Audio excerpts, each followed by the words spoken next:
Alfred Nobel বা Nobel পুরস্কারের প্রবর্তক আলফ্রেড বার্নার্ড নোবেল পুরস্কার প্রবর্তন করেন। তার জন্ম 1833, মৃত্যু 1896।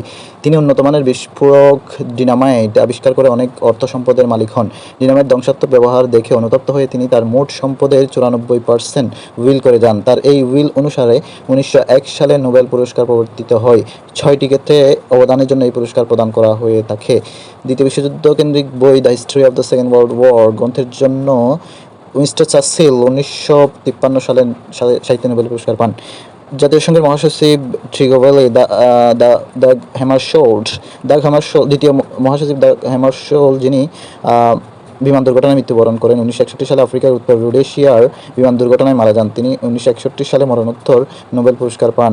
জাতিসংঘের শান্তিরক্ষী মিশনে নিহতের সংখ্যা 2001 সালে 1 জানুয়ারি দাগ হ্যামারশোল্ড মেডেল প্রবর্তন করা হয়। মোনালিসা হচ্ছে লিওনার্দো দা ভিঞ্চি বা ইতালিয়ান চিত্রশিল্পী, ভাস্কর্য স্থপতি, সমরযন্ত্র শিল্পী এবং বহু বৈজ্ঞানিক আবিষ্কারের নৈপুণ্যের জনক লিওনার্দো দা ভিঞ্চি। তার বিখ্যাত চিত্রকর্মের মধ্যে হচ্ছে Mona Lisa, the Last Supper, the Vitruvian, Virgin of the Rocks, Chapel of Saint Bernard, Adoration of Maggi.